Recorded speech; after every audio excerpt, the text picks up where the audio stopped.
The ghostly piper of Wychwood village. In the heart of Wychwood village, nestled deep within the mist-shrouded woods, lay a dark and haunting secret. For generations, the villagers whispered tales of the ghostly piper whose mournful tune echoed through the trees on moonless nights. The legend spoke of a time long ago when the village was plagued by famine, and the desperate villagers called upon a mysterious piper to save them. He was said to be a stranger, cloaked in tattered rags with hollow eyes that concealed ancient wisdom. With his haunting melodies, he lured the vermin away, ensuring the village's crops flourished once more. But in return for his services, the piper demanded a price the villagers could scarcely comprehend. He asked for a price, young ones born on the darkest night of the year, when the veil between worlds was thinnest. In desperation, the villagers agreed, convinced they had outsmarted the enigmatic piper. The years passed, and the children grew into young adults. On the eve of their 18th birthdays, a strange compulsion overtook them. Drawn by an irresistible force, they ventured into the woods where the ghostly piper awaited.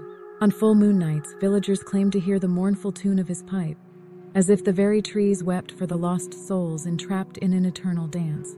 The villagers locked their doors and windows, praying that their own children would not be the next to disappear. One fateful night, a fearless young woman named Isolde decided to confront the legend.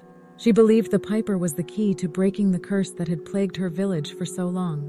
Armed with nothing but courage and determination, she ventured deep into the dark woods, guided by the ghostly melody. As the haunting tune reached its crescendo, she stumbled upon an ancient oak tree, its gnarled roots forming a grotesque, ghostly figure.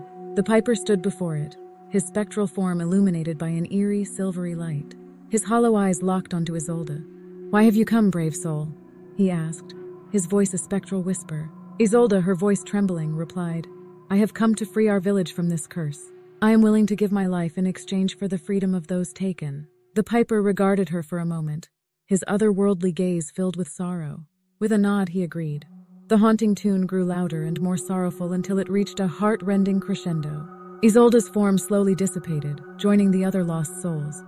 But the village was finally free. From that day forward, the ghostly piper's tune no longer haunted Wychwood village. The curse had been broken, and the villagers were filled with gratitude for Isolde's sacrifice.